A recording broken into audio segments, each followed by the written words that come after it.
This is project 27 of Hacking with Swift. We're going to cover one of the biggest, most powerful and most important frameworks in all iOS development. It's called Core Graphics. We've touched on it briefly so far, just very, very briefly for doing things like CG colors and such, and CG paths. But now we're going to more depth. This is important. You can't skip over this because in project 29, you'll need core graphics. So, for more information, go to the website hackingwithswift.com. You can buy this video and all the videos in the series in beautiful, high resolution. You can also buy them as books, downloadable today, for just $3 per project. Very, very cheap. Your support is hugely appreciated because it helps me make more videos like this one. I'm also on Twitter. You can find me on Twitter at 2straws. If you have problems, questions, suggestions, I don't know what, get in touch, follow me there. I'd love to hear from you. Okay, we're going to use Core Graphics to build a little framework, a little sandbox for ourselves. So launch Xcode, choose new project, then choose iOS application single view application. You'll need to, by the way, download the files for this project. So I'll name my thing project 27, Swift, of course, and iPad's perfectly fine. So next and create. Like I said, download the files for this project and make sure you copy them in. There isn't a lot really. There's just these two pictures of a mouse. So you'll need those. I'll just copy them in. In fact, you can actually, if you want to, just for a change, we can make that into a little asset catalog. Just drag those two in. Boom, mouse. There he is. Cute little mouse. Yeah. Right. Let's kick off with our project. So open up main.storyboard. Now I want you to place in there an image. So search for image in the object library. Let's make some more space on my screen. There we go. Back across two. Fantastic. There he is. Place it on there. Then give it the following sizes. So x44, y44, width 512, height 512, like that. And then beneath it, place a button like this. Boom. And the button should just say redraw. Redraw, like that. Make it a bit bigger so it fits correctly. Fantastic. I've made my image view center horizontally and vertically inside the ViewController, and the button should center horizontally like that, so it snaps in quite nicely.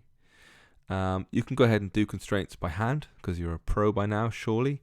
I'm just going to place constraints to say you center, so I'll drag you up to there and say center horizontally, then down to there to say center vertically. I'm going to place an exact width and height constraint on it as well, so it always stays at 512 by 512, so width and height. Then for redraw, you can place a constraint between it and the image view vertically, so just drag upwards so it's vertical spacing, and then also center it horizontally, so I'll just drag to the ViewController and say center horizontally.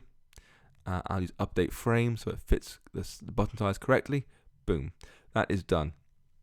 So we need to reference the image view in code, so switch to the assistant editor, then control drag from there down to your ViewController and call it image view, like that.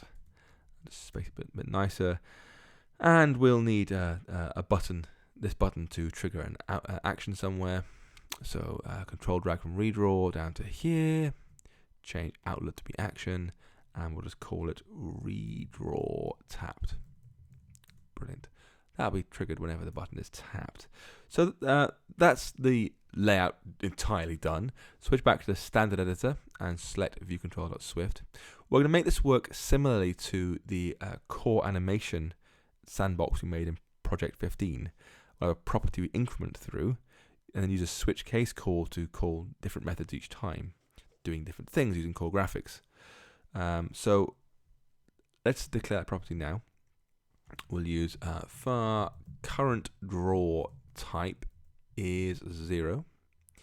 Then we want to have a variety of methods we can call. The one we'll start off with to begin with is called draw rectangle. So we'll have func draw rectangle like that.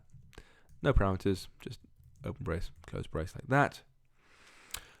And we'll make a new inside redraw trapped. We'll make a thing that says increment through current draw type, wrap round after a certain number is reached, then draw things based on what we feel like.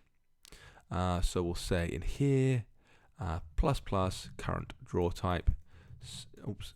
If current draw type is greater than 5, I'm going to use here. So if it's 6 onwards, go back to 0. Then switch current draw type. If it's case 0, we will call draw rectangle.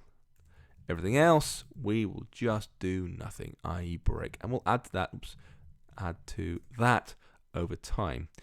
The only thing remaining now is to call draw rectangle when the thing first loads. So in view.load, just put a call saying draw rectangle. If you run the code now, you will see it does basically nothing. Hooray. So I'll choose iPad 2 and press play, and after all that immense amount of work, nothing actually happens. That is just life sometimes. It's loading. I'll zoom out just slightly. Lovely big redraw button. Doesn't do anything at all. Fine. We're going to start by filling in draw rectangle here to draw rectangle. That's what it's called. Closing the name. And then add more cases as we go in the switch case block. So, as a famous quote I love from Carl Sagan, he said, "If you wish to make an apple pie from scratch, you must first invent the universe." Now, we don't need to invent the universe here, but we do need to put in a fair amount of core graphics learning before we get to any actual drawing. I've tried to simplify this as much as possible. I always do, as you know. I try to give you the easiest possible examples. The most important thing to understand is that, like core animation, core graphics sits beneath UIKit. It's a lower level technically than UIKit. So you can't use things like UI color. You can't use UI Bezier path. You need to use the core graphics counterpart, CG color and CG path. Fortunately, UIKit does let you convert from UI color to CG color, from UI Bezier path to CG path. So there are lots of helper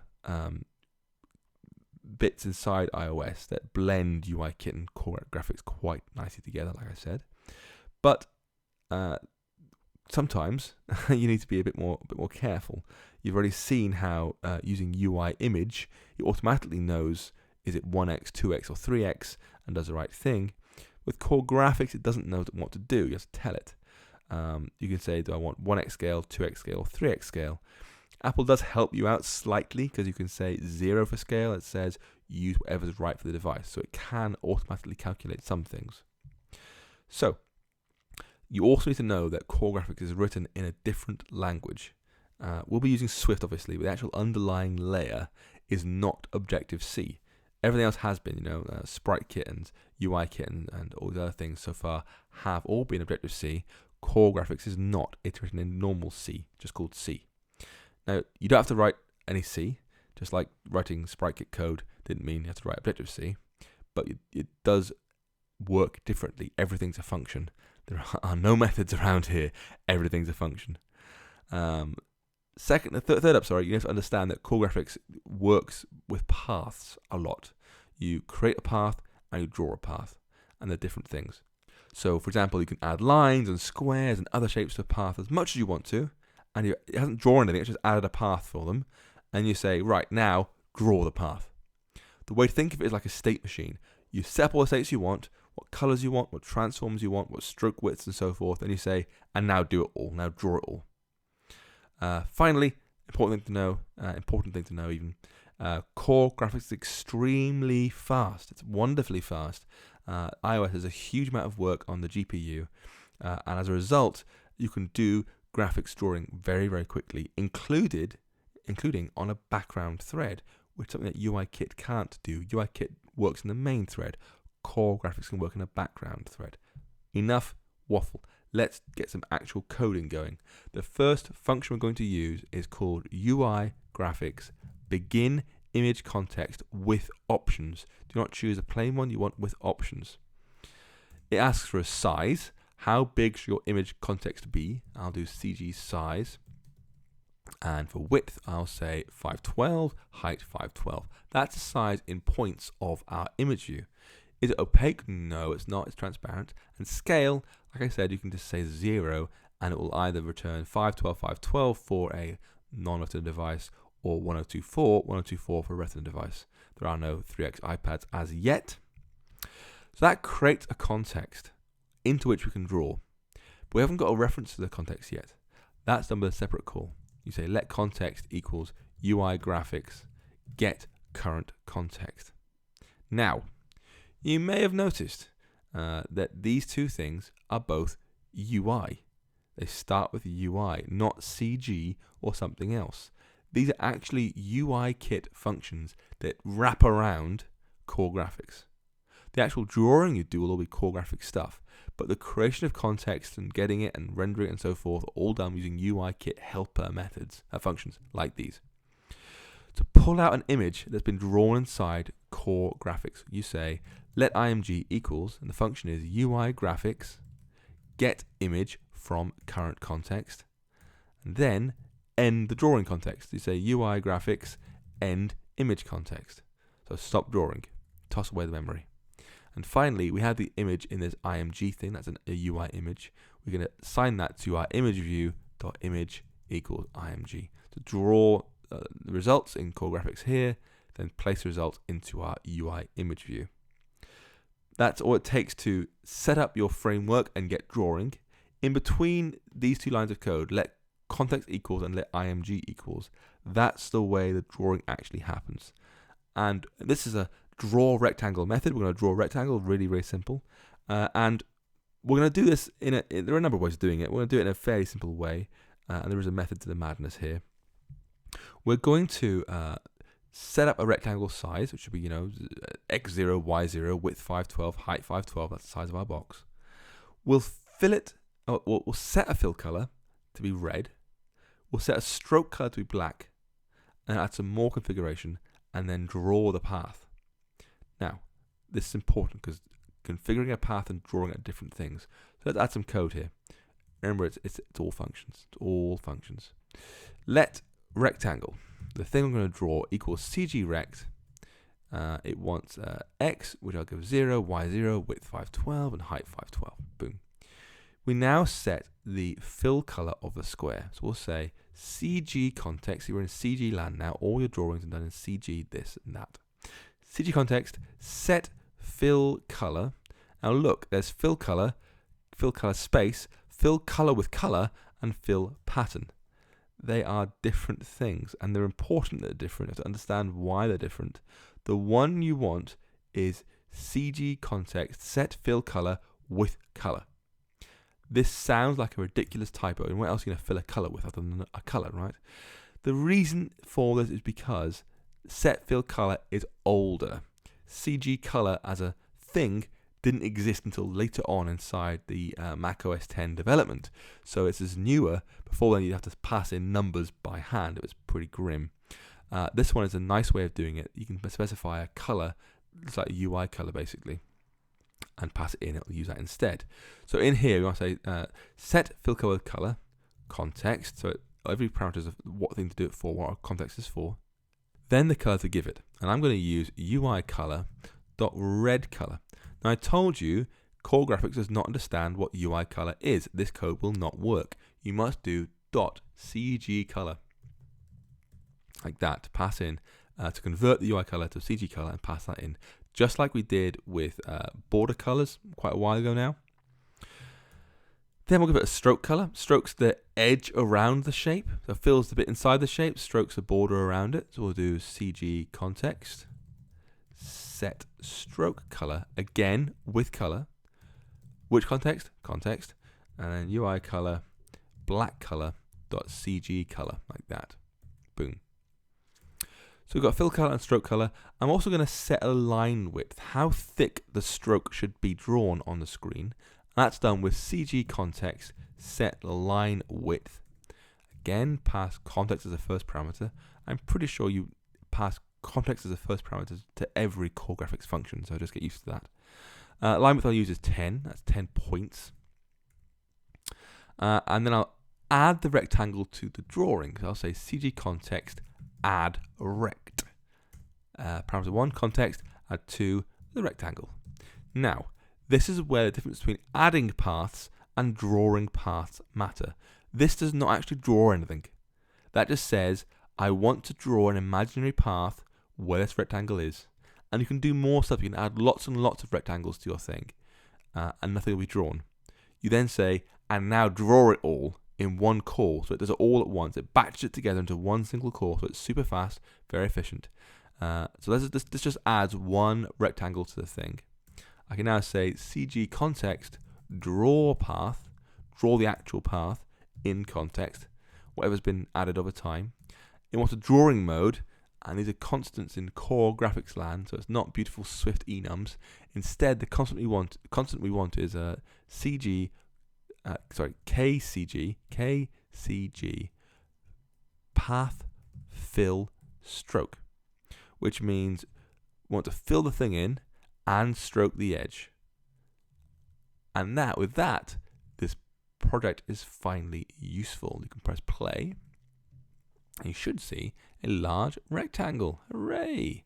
Amazing, not? Now, curious quirk about this, if I were to measure that, let's give it a try. Let's try and copy that to a screen, and we'll launch Photoshop. And then we're going to paste that into Photoshop. New. Yep, paste them in. Boom. I'm going to zoom right into this thing here. There's my stroke on the edge, this black thing we just drew a minute ago. And you can literally, with me, count the boxes. 1, 2, 3, 4, 5. It's 5 pixels across. We asked for, if you remember, a stroke width of 10. The line width is 10 points. It should be 10 pixels across. If we're using a iPad 2 simulator, it should be 10 pixels across. But it's not, it's 5 pixels across. And the reason for that is because of the way Core Graphics does stroking. So we've made a rectangle. If you imagine this box, here's our rectangle here. And a line around the edge, which is our frame. Core Graphics centers the stroke on that line, which means half the stroke sits inside the line, half outside the line. Now our entire image is 512 by 512, which means literally you can't see the half of the stroke sitting outside the line. That's why this thing is 5, because our picture ends there. There's 5 this half, the 5 you can see, and 5 the other half, which are being cropped off. They never actually get drawn, basically. They're just limited from the picture entirely. So that is how we draw a rectangle. The next thing we're going to do is do case 1, and we'll draw a circle. And I made that method now, and this will show you very, very clearly the problem with the stroke size. So, amazingly enough, you can actually draw rectangle, take all this code, like that, copy it to the clipboard, and then write func draw circle, and paste it in there, like that. Now, where we had CGContext add rect, this line here, you can write add ellipse in rect. This time give it context and give it the same rectangle, literally the same parameters, and you're done. That's the entire circle method, because it knows from this a width and a height and an x and a y. It knows the shape to draw. It happens to be an exact circle. It's not a normal ellipse. It's a circle, and you can go ahead and press play and see how it looks. There's a square. Press redraw. There's a circle. Now look, that's it cropping the stroke. So you can see everywhere it's inside the area, you get a full 10 pixel stroke. Top and bottom, the left and right, it clips to 5, because as you can see, it literally hangs outside the graphic, like I said. So that's why stroke works. Strokes center on the path as opposed to totally being inside the path. So we can easily just modify that. We can say, actually, we know our stroke is going to hang over, so we want to try and suck it in a little bit. So we'll say, let's push it in by 5, which is enough for our stroke there, and then pull it in by 10 on the width and the height. So it'll show the full stroke now. Press once, and there's the full beautiful stroke, going all the way around equally like that. So that's a very simple way of drawing circles and squares. We can go ahead and add another one. Let's go to case 2, and we'll do draw checkerboard, like that. So again, let's go to func, draw, checkerboard. This is going to draw upon your use of modulo, which I'm sure you are a genius at by now. Whoop, I can't type. Checkerboard. So we're going to, in this case, draw rectangles in a slightly different way so you can see the various ways of doing it. And this is going to do a checkerboard, i.e. black and white squares all the way across and down like a chessboard. So first up, take the unusual lines, these two. Actually, just take the whole method for now, actually, this whole body. And then we'll just delete the middle bit. So we need to just delete this bit here, like that. So we'll keep the context and keep the image from current context intact. The rest we change. So you should know a chessboard has 8 rows and 8 columns. So we'll say for row in I, and then we'll use the half open range operator. So it's dot dot less than 8, like that. So we'll count from 0 to 7, and then we'll say for col in 0. Wait a minute, I've got that entirely wrong. For row in 0 to less than 8, and for col in 0 dot dot less than 8, like that. So it counts from 0 to 7 row, then 0 to 7 to col as well. That should be no space there. It's complaining, like that. Then we do the checkerboard effect. So we're going to say if row modulo 2 is 0, so every even numbered row, and if col %2 is 0, we're going to draw in a box.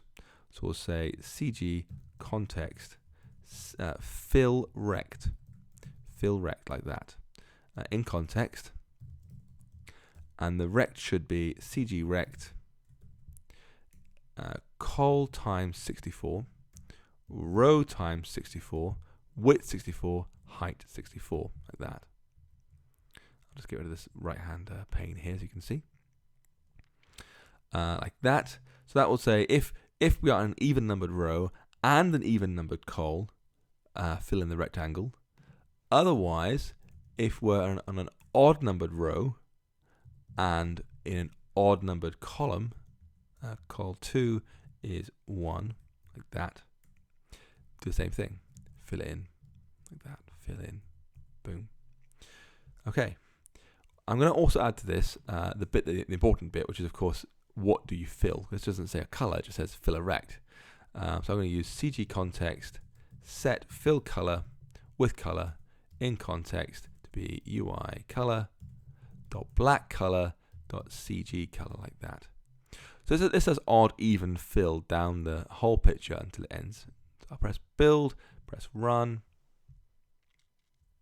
square, circle, checkerboard, looking nice.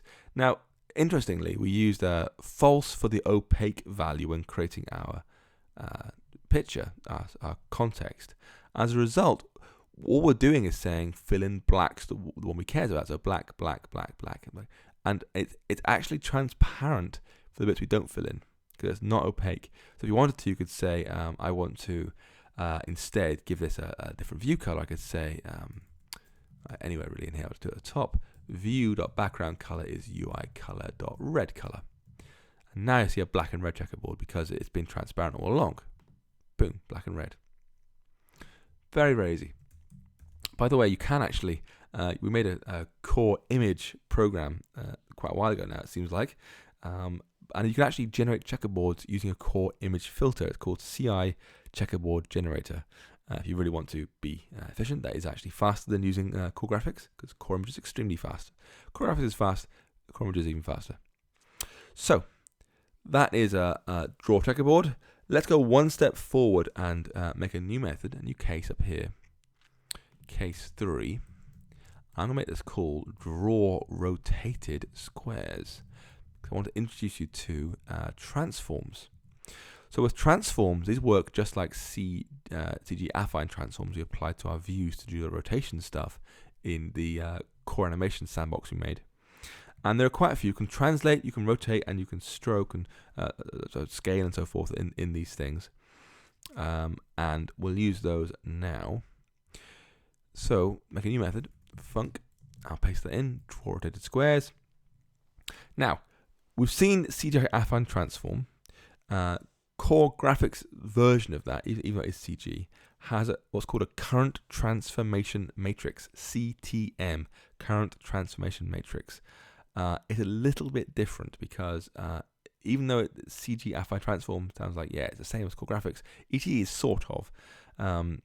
With UIKit, you always, by default, rotate around the center of your view as if a pin was stuck in the middle. You spin it around, it spins around the middle of the penguin, for example, in our sandbox. In core graphics, you rotate by default around the top left corner.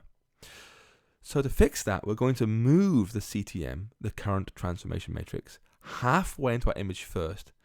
So we effectively move the rotation point. It also means we have to draw our rotated squares so they're centered on our new center, which means the top and left should be -128 and the width and height 256. So we're kind of offsetting them as we're drawing them. So this thing, let's copy and paste the basic code again. Boom, all this stuff. And then paste it into here and delete the middle bit like that. So get all this stuff. That gives us the basic context to work in. So we're going to begin by moving our translation matrix to the center of our view, of our context. So we'll say CGContext translate CTM context x256 y256. So halfway into our context here. Then we're going to count a number of rotations. And each time we count up one, we'll rotate the CTM slightly and draw a square. So you can get a lovely spirograph effect. So we'll say let rotations equals 16. That's about right. 16 rotations is enough to make a nice picture. And to figure out how much to rotate each square in each rotation, we'll just divide that by half of pi. So we'll say let amount equals m pi 2 divided by double rotations, like that. Make that a double. So now we can count up from 0 to 15. So we'll do for I in 0 ... less than rotations. We're going to first rotate the CTM, the current transformation matrix, a little bit more each time. So we'll just keep on rotating by amount each time. So it's not absolute, it's relative to what it was before. Until you reset the matrix, it just adds on to what it had before. So we'll do CGContext, rotate CTM in context by CGFloat amount. So whatever value this is, keep on adding one more to each for each rotation. And then we add a rectangle. So CGContext add rect context, and the rect should be CGRect. So x needs to be -128, so back halfway for the size of our rectangle. Again, back halfway for the y, so we're drawing it centered on a thing, 256, 256. So if the center was sort of here, we're saying go back up and then draw beyond it by twice as much, like that. So you get this lovely thing where it's centered on that, say that E there, for example. That adds rectangles while rotating to our thing. Now we're going to set a stroke color. So I'll use CGContext set stroke color with color to be context, and then UIColor.blackColor.CGColor. And now we're going to use a new function call called CGContext stroke path context. Just stroke it. Don't try and fill and stroke, just stroke it. And that ends the function. Method, sorry, draw rotated squares. Press run. There's square, there's circle, there's checkerboard, and there's a little spirograph effect. So it draws one square here at proper orientation, rotates slightly, draws another one, rotates slightly more, rotates another one, rotates, draw, all the way around till it hits the end. And you can, do more or fewer, to do it 8 to be more obvious what it's doing perhaps. Square, circle, checkerboard, rotations. So you can see it just rotates all the way around. Very, very nice. Super simple, lovely effect. And also extremely fast, by the way. So that is draw rotated squares. The key thing to remember there is that the CTM, the current transformation matrix, is cumulative. That's what makes the above code work. So whenever you rotate the CTM, it's applied on top of whatever was there already. So rather than to a clean slate. So each time it calls this loop, it just rotates it slightly more, each time, round and round and round. So the last shape draw I want to show you is how to draw lines. And to do that, we have to use CGContext move to point and CGContext add line to point. This is just like we used with the UI Bezier path in the fireworks game. It is just like a pen. The first function moves the pen without drawing. Second function moves a pen while drawing. It's not actually drawing, of course, in core graphics, just making a path, but the concept is sound. So add a new case. I'll call it case 4. Case 4. And this one I will just call draw lines, which I'll write in a second. Draw lines. So down here, func, draw lines. Copy and paste the basics. Delete the middle bit. So let's delete this whole bit here. Boom. So again, we want to move to the center of our CTM. We're going to do a bit of rotation here as well as drawing lines, make a fancy effect going on. So we'll do CGContext, translate CTM, context 256, 256. So we can rotate without worrying about weird offsets, rotating around center basically. And then we'll say a new variable called first equals true. This is because move to point and align to point are different things. I also have another variable here called length, which is CG float. I'm actually explicitly typecasting it for a change. And it's 256. That's the length of the line to draw. So what we're going to do is we're going to say for I in 0 to up to 256. So it'll count 255 times in this loop. We're going to rotate the matrix slightly. Context. I'll translate. Rotate. Sorry. Rotate. CTM. Good. Context. Rotate it by CG float m pi 2, which is half of pi, which in radians, which is of course what core graphics uses, and UIKit and core animation, it means 90 degrees. So we rotate it slightly, and we say if this is the first run of our loop, then we want to use move to point and not add line to point. So we'll say CGContext, move to point, context, the float for x and y should be length, and then 50y, like that. And we'll clear first. Otherwise, we want to say CGContext, add line to point, context, still length, still 50. So we're just drawing this much of a line as we go, and rotating, drawing a line, rotating, drawing a line. And because we're doing 90 degrees each time, what will happen is we're kind of drawing squares. But as a catch, we're going to here say length start equals 0.99. So it's not actually squares we'll be drawing, because the lines are slightly shorter each time. Every time slightly shorter. Now, as you can see, we're moving to the same point and adding a line to the same point every single time. But we're rotating as we go, so it's not the same point at all, even though these look like the same point. It doesn't. This is before the rotation actually exists. Then we shrink the line each time. So we'll get this effect of like shrinking boxes we're trying to draw. So we'll say CGContext, set stroke color with color, then we'll do context, UI color dot black color dot CG color, like that, and then CGContext, stroke path in context. Boom, that's it. Let's draw lines. Run that back. You see a box, a circle, a checkerboard, the spirograph, and now, oh, look at that. So it draws a line, then a slightly shorter line, then a slightly shorter line, slightly shorter, down, down, down, down, down, down. Each time shorter and shorter and shorter. There's a little vortex in the middle. So it's drawing 256-ish lines. Be careful adding more. You can, say I want 512. You'll find the measurements get wrong, or who knows what, or it just takes a long time to draw because you're drawing so many lines. Let's see 512 in action. Oh, look at that. You can make some fun shapes with this. Anyway, it's beside the point. Next up, that's enough of drawing basing shapes. You've got some sort of weird Twilight Zone effect going on now. Let's have a look at images and text, because this is remarkably powerful because of the way UIKit, iOS, bridges the things you already know to core graphics. Because Apple know you want to draw things like text and images quite a lot, so it makes them very, very easy.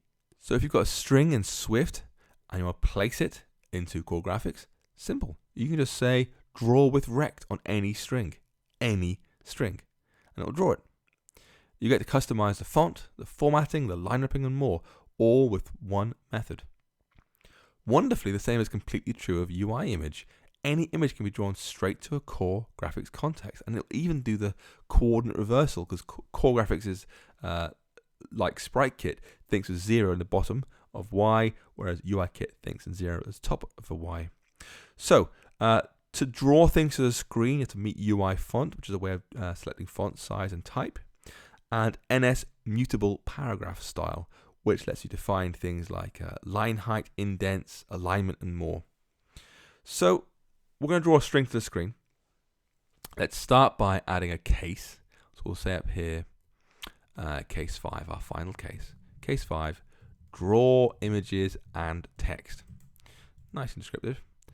Copy the clipboard, whiz down, put it in, so func, paste, open brace, close brace. I'll copy and paste the basics again. Paste that in here and delete the middle bit. Delete all that stuff in here. Brilliant.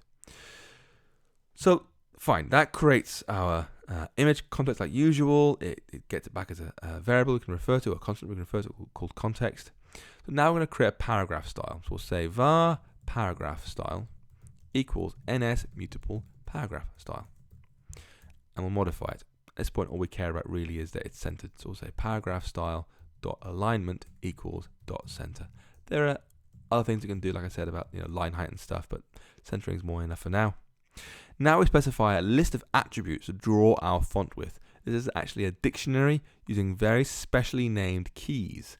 So we'll say let attrs equals dictionary, where the key name is ns font attribute name, colon, then we provide a font, and our font will say, well, UI font, name is Helvetica Neue, Neue dash thin, like that. And then size, let's do 36, and then force and wrap it, we know it exists.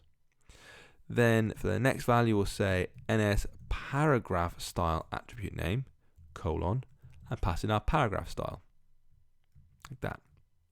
That creates our array of things to use for drawing the picture. Now let's create a string, and here's a fantastic bit of poetry for you from the great Rabbi Burns. The best laid schemes, even not plans, schemes, O, and then I'll do a little line break in here because it can do line wrapping and core graphics drawing. O mice, and men, gang, aft, agley. Beautiful. You may recognize it from the book of Mice and Men. So that's our text to draw. Now we just say string.draw. No, we don't. It doesn't like it. It's whinging to me. Why are you whinging to me? Yeah, that's fine. String.draw with rect. It is totally whinging with me. Why are you whinging at me? Missing parameter 1. Yeah, thanks, Swift. It wants a rectangle. And the rectangle is CGRect, which x is 32, y is 32, width is 448, and height is 448. I've done this beforehand. I know that's correct. Options, we'll just do dot uses line fragment origin. Attribute is our attrs dictionary, and context is nil, like that. Boom. Yeah, that just totally refused to co-complete. Yeah, draw with, yeah, utterly useless. You might find, possibly, if I did let string colon ns string, it might figure it out. Let's have a look. String.draw. Yeah, it did. Right, let's try that again. This time, I forced it into ns string, so it'll work more nicely. Let's try that again, with time with forcing it to co-complete for me. Draw with rect. Brilliant. Again, the rectangle is CGRect. X is 32, Y is 32, width is 448, height is 448, like that. So that's just going to position the text correctly on the screen at a nice size. It won't fill the rect. It doesn't have to fill the rect. It's just telling it what space to go inside, which makes our life much easier. I've chosen that size because that is 32 in from the left and top, and 32 in from the right and bottom as well. That's 512 minus 64 right there. Option should be ns string drawing options, ns string drawing options, and you'll see in there is uses line fragment origin. You have to specify something in here. There's no all zeros in here. You have to give it something. So just use that one, which is basically the default. Attributes is our attrs dictionary, and context is nil. Like that draws our string to the screen. We're now going to load that lovely mouse picture. So we'll say let mouse equals UI image named mouse. And then mouse.draw at point, and I'm going to use CG point x300 y150. Boom. Then the same, get the image from the current image context, end it, and draw it to the screen. And that's it. Press play. And prepare yourself for awesomeness. Like that. So I'll press redraw, checkerboard, redraw. There's our spirograph, redraw. There's the weird Twilight Zone stuff. And then there is our mouse. The best laid schemes are mice and men gang aft a glay with a mouse picture drawn in beautifully. And that you can see it's doing nice centering. It's auto aligning it to the top for us. The mouse looks fantastic. It'll do retina mouse automatically and so forth. It does look fantastic, and that is how easy it is to draw your custom text and images inside Core Graphics. It is that simple. Click again, back to the beginning again. Like I said, which loops around each time. So that's just some examples of how you can use Core Graphics to do some really cool drawing for your stuff very quickly and easily. You will find yourself using it an awful lot, not least in Project 29. You do need Core Graphics for that, at the very least rectangles. And that ends the project. For more information, go to hackingwithswift.com, where you can buy this video and all the videos in high resolution. You can admire my high resolution mouse picture. You could buy the books for this and the entire series, starting at just $3 per book. It's extremely cheap, and your support does help me make more videos like this one. It's hugely appreciated. I'm on Twitter. If you tweet too, come and find me, come and grab me, follow me on Twitter. I am at 2straws. If you want to chat, if you've got questions, suggestions, ideas for new videos and stuff, get in touch. I'd love to help you. And otherwise, have fun with Core Graphics. Trust me, it's extremely fast and lots of fun too.